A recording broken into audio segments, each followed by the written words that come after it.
Bonjour à tous, dans cette vidéo, on va s'intéresser à un exercice de synthèse sur la fonction exponentielle.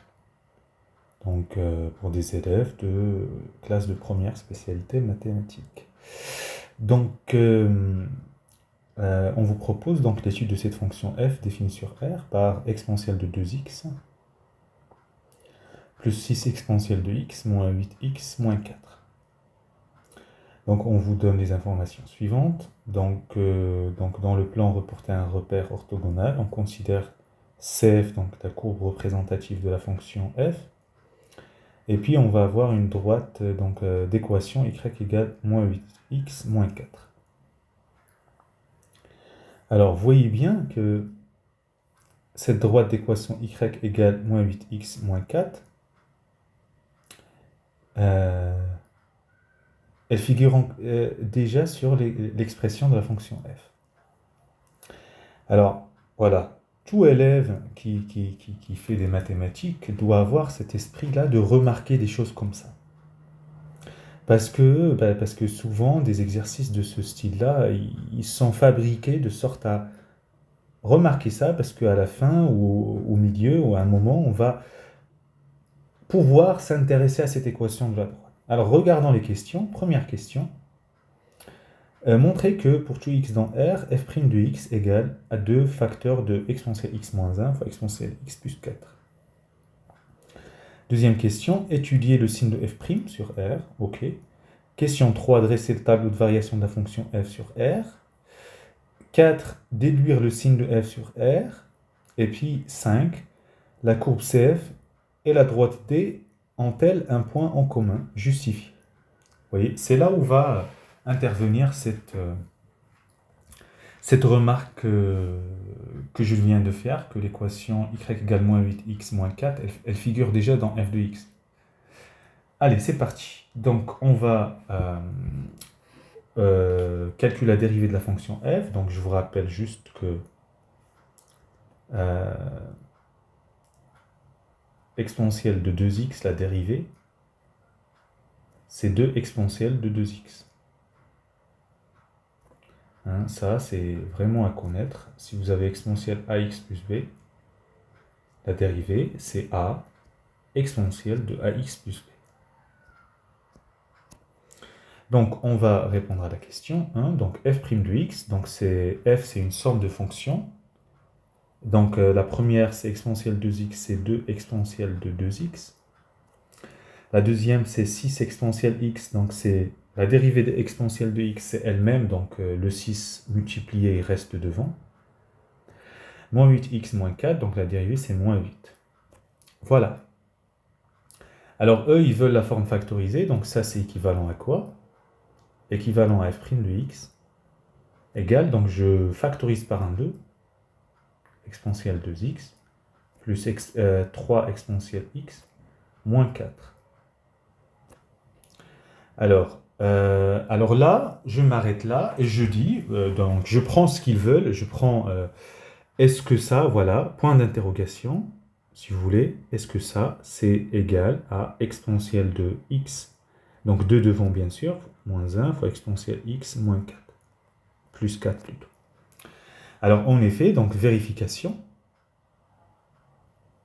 donc je prends juste ce produit-là et je développe exponentielle x moins 1 fois exponentielle x plus 4.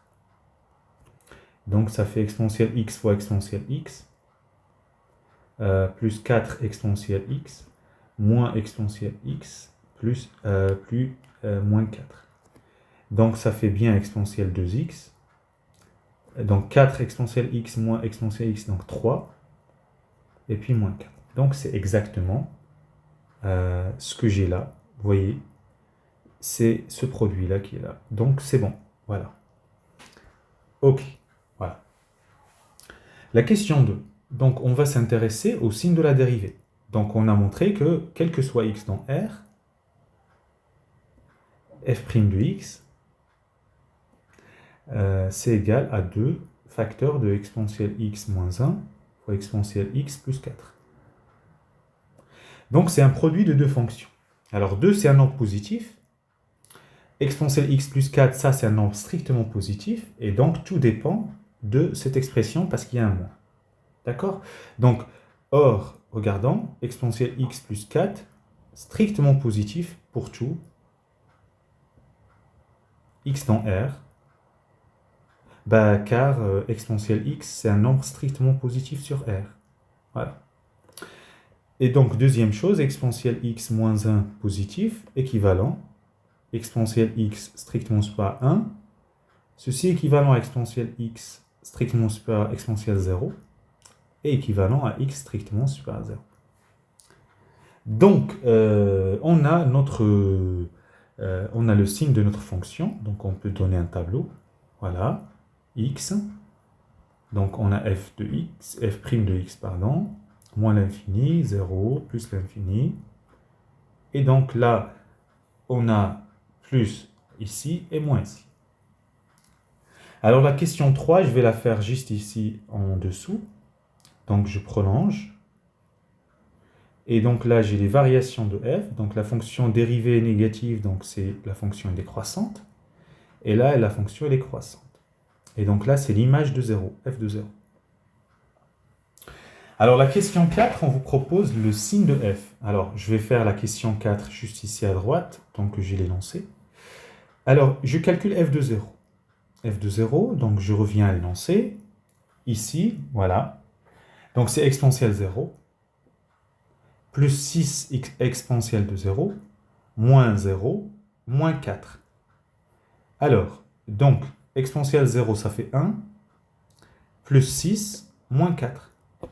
Et donc, ça fait 7 moins 4, ça fait 3. F de 0. Donc, vous avez votre fonction qui va avoir un minimum, donc qui est f0 égale 3. Donc ça, c'est égal 3, positif strictement. Donc la fonction, elle est tout le temps positive, vous voyez? Elle fait quelque chose comme ça, quoi. Ok? Donc, déduire le signe de f, on va le faire dans la page suivante. Donc, c'est la 4. Donc, on va écrire d'après 3. On a le tableau suivant. Allez, on va le faire de manière correcte, plutôt x. F de x, donc c'est le signe de f de x qui m'intéresse, moins l'infini, plus l'infini, donc elle est tout le temps positive. Voilà. Alors la question 5, donc on s'intéresse à la courbe de... Donc est-ce que la courbe et la droite ont un point commun? Donc ce qu'il faut faire, donc il faut résoudre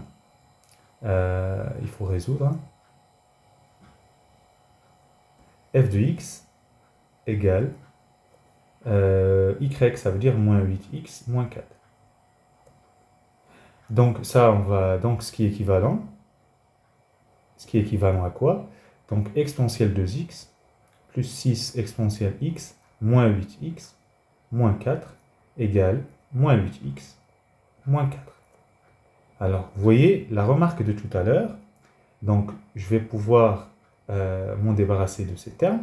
Il reste quoi? Il reste exponentielle 2x plus 6 exponentielle x égale 0. Alors, donc là, il faut toujours prendre un peu de recul en mathématiques et analyser avant de faire quoi que ce soit. Donc là, qu'est-ce qu'on peut faire? Alors, moi, je vous conseille toujours l'analyse suivante. Regardez ce qu'il y a dans l'équation. Exponentielle 2x, c'est toujours un nombre strictement positif. Ok. Exponentielle x fois 6, strictement positif. Est-ce que la somme de deux nombres strictement positifs peut être égale à 0? Non. Donc l'équation n'a pas de solution. Cette équation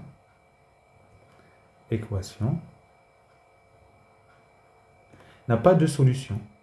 Alors, vous dites comment on va justifier? Ben, dites comme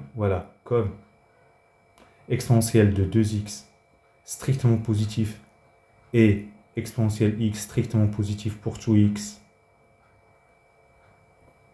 dans R, alors exponentielle 2x plus 6 exponentielle x strictement positif.